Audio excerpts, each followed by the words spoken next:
Hello everyone, welcome to my channel emerging physios. So आज का topic होगा physiotherapy management of Burns. इसको हम 3 फेजेस में डिवाइड करेंगे: acute phase, sub acute phase and last the chronic phase. So अब हम देखेंगे, फर्स्ट ऑफ ऑल हमें ये पता होना चाहिए कि बर्न्स क्या होते हैं।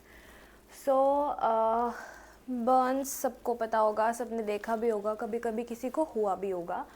हमें पता है जब कहीं से जल जाता है, सपोज़ किसी जॉइंट से जल जाता है, सपोज़ ये फिंगर है, यहाँ से इसकी जो ये क्रीज़ है यहाँ से ये जल गया। जो ये स्किन है यहाँ पर एक कॉन्ट्रैक्चर हो जाता है, जिससे जो स्किन है, जो दोनों जॉइंट के सरफेस हैं वो एक दूसरे के क्लोज आ जाते हैं। If it will be on the anterior surface, तो इसकी टेंडेंसी होगी कॉन्ट्रैक्चर की कि वो जॉइंट को फ्लेक्शन में ले जाएगा। एंड अगर वो ऐसे होगा, बैक साइड में होगा, पोस्टीरियर सरफेस पे होगा, तो कॉन्ट्रैक्चर की टेंडेंसी होगी कि वो जॉइंट को एक्सटेंशन में ले जाएगा। मेनली हम ये देखेंगे कि जब भी कोई कॉन्ट्रैक्चर ऐसे हो जाएगा, मेनली इन कॉमन जॉइंट्स, तो ऐसी कौन सी पोजीशन होगी जो कि हम स्टार्टिंग में ही पेशेंट को दे देंगे, ताकि उसका जो कॉन्ट्रैक्चर है वो डेवलप ही ना हो, हम उसको प्रिवेंट कर सके by giving the patient the position of immobilization. अब अक्यूट फेज में मेनली जो एरियाज़ हैं, these are the areas of burn and these are the common contractures, जहाँ पर जो कि डिफरेंट पोजीशन हो जाती है आफ्टर द कॉन्ट्रैक्चर, जो कि मैंने बताया, जो कि सरफेस के ऊपर डिपेंड करेगा। एंटीरियर होगा तो मोस्टली फ्लेक्शन, एंड जैसे पोस्टीरियर भी अगर होगा, जैसे on the knee, also flexion, and mainly on the posterior surface there is extension. Knee could be an exception. These will be the recommended positions. It is like a tabular form. It will help you make learn easy. ठीक है, easy हो जाएगा अगर tabular form में ऐसे साथ के साथ you will revise everything. ठीक है, ज़्यादा मुश्किल नहीं लगेगा। सबसे पहले anterior neck, like on this surface of the neck. अगर इधर किसी के बर्न हो जाता है ये, देन जो कॉन्ट्रैक्चर होगा उसकी टेंडेंसी होगी कि वो जॉइंट को लेकर जाएगा इन द फ्लेक्शन। अगर कॉन्ट्रैक्चर फ्लेक्शन में हो गया तो वो एक्सटेंड नहीं कर पाएगा अपनी नेक को। इसलिए हमें क्या प्रिवेंट करना है, मेनली ये वाली जो पोजीशंस है, जो कॉन्ट्रैक्चर जिस पोजीशन में बन जाता है उसको हमें प्रिवेंट करना है। उसको प्रिवेंट करने के लिए हम पोजीशन में इमोबिलाइज कर देंगे पहले ही, कॉन्ट्रैक्चर बनने से पहले, इन द बर्थ पेशेंट। एक तो नेक फ्लेक्शन में हो सकती है, या फिर जैसे ये लाइंस होती है ना, स्किन के कंटोर्स होते हैं, these will get loss and loss of extension. Obviously अगर नेक फ्लेक्शन में चली जाएगी तो जो एक्सटेंशन है, नेक एक्सटेंशन, वो लॉस हो जाएगा। इसमें हमारी पोजीशन होगी, हमें नेक फ्लेक्शन प्रिवेंट करने के लिए पेशेंट को नेक एक्सटेंशन करवाना पड़ेगा। सॉरी, वो कैसे करवाएंगे हम? सॉफ्ट रोल्स रख के इनसाइड एंड फ्रंट एरिया में हम सॉफ्ट रोल्स रख देंगे। कॉटन रोल्स आते हैं जिन्हें हम सॉफ्ट रोल्स बोलते हैं। वो in front of the neck रखेंगे, ताकि अगर मेरी नेक फ्लेक्शन में और मैं इधर कुछ रख दूंगी, then it will go obviously in extension. यहाँ पर इतना अमाउंट ऑफ सॉफ्ट रोल होना चाहिए कि जो हमारी नेक है वो एक्सटेंशन में चली जाए, and also in the sides, okay, for stabilizing the neck. Then we will move to the posterior neck. Posterior neck का इसका एकदम सेम अपोजिट होगा। ठीक है, कॉन्ट्रैक्चर इसमें अगर पोस्टीरियर सरफेस पर हो रहा है तो कॉन्ट्रैक्चर होगा कि जो स्किन शॉर्टनिंग है वो इस पोजीशन में हो जाएगी। सो नेक एक्सटेंशन में चली जाएगी। अब अगर हमें एक्सटेंशन प्रिवेंट करना है, मतलब अगर एक्सटेंशन प्रिवेंट करना है तो हमें उसकी नेक फ्लेक्शन में रखनी पड़ेगी। सो उसकी फ्लेक्शन में नेक कैसे रख सकते हैं? We can put pillows behind the patient if he is lying, most probably he have to lie. Then अगर ऑल्सो कि अगर नेक एक्सटेंशन में है, सो नेक का flexion will be lost and other movements will also be lost. आप अपनी neck को extension में रख के देखो एंड सपोज कि you are sticked to it and आप कोई और मूवमेंट कर ही नहीं सकते हो। सो आप देखो ना आप लेटरल फ्लेक्शन कर पाओगे, ना आप फ्लेक्शन कर पाओगे एंड ना रोटेशन कर पाओगे।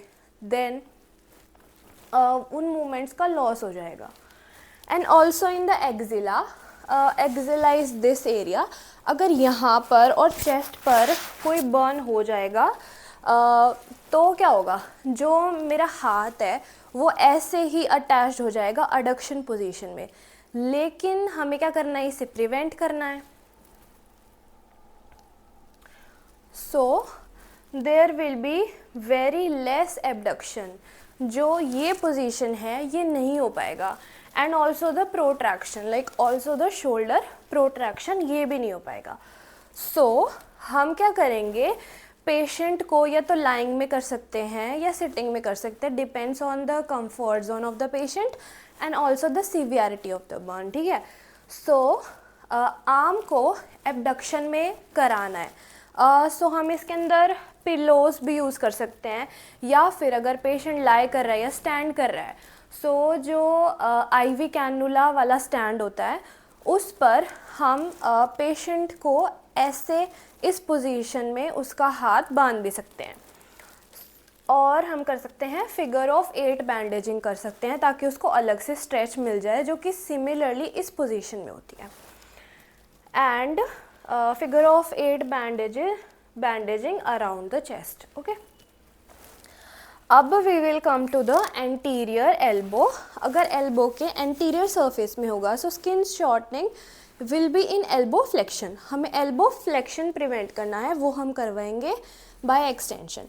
या तो हम प्रोन लाइंग में करा सकते हैं, ताकि जो हमारी एल्बोज हैं वो ऑलरेडी एक्सटेंशन में चली जाएं।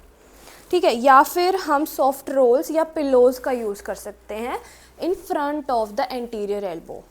ठीक है। एंड ग्रॉइन, अगर ग्रॉइन एरिया में किसी को बर्न हो जाता है, देन जो कॉमन कॉन्ट्रैक्चर पोजीशन होगी वो हो सकती है हिप फ्लेक्शन की। जो हमारा हिप है वो ऐसे फ्लेक्शन में आ सकता है। So recommended position is prone lying. Patient को उल्टा लिटाकर बेड पे उल्टा लिटा देंगे, क्योंकि जो प्रोन लाइंग है उसमें हिप्स जो हैं वो ऑलरेडी एक्सटेंशन में आ जाएंगे। ठीक है। सो अब हम देखेंगे for the back of the knee. जो मैंने पहले ही बताया था, एक्सेप्शन होता है कि पोस्टीरियर साइड ऑफ नी। सो नी में भी क्या होगा कि ऐसे फ्लेक्शन होने का टेंडेंसी होगा, and that is the common contracture. Sorry. And उसका रिकमेंडेड पोजीशन होगा कि हम लॉन्ग सिटिंग में भी करा सकते हैं, लेग एक्सटेंडेड करके एंड बैक सपोर्टेड, एंड या फिर हम सुपाइन लाइंग में करा सकते हैं। And also there is very important thing कि pillows downward the knees should be contraindicated, वो नहीं होने चाहिए below the knees. And feet का भी डिपेंड करता है ऑन द एरिया, कि ऑन द बैक साइड हुआ है या फिर ऑन द फ्रंट साइड हुआ है फीट के। सो डॉर्सीफ्लेक्शन में भी कॉन्ट्रैक्चर डेवलप हो सकता है एंड प्लांटर फ्लेक्शन में भी हो सकता है। सो एंकल को मेंटेन करना है एट 90 डिग्री। सो उसको हम सुपाइन लाइंग में भी करवा सकते हैं पिलो से सपोर्ट करके, या फिर हम सिटिंग करा सकते हैं कि जो हमारी फीट है वो ऐसे फ्लोर को टच करें एंड लेग ऐसे स्ट्रेट हो जाए, तो ऑलरेडी 90 डिग्री मेंटेन हो जाएगा।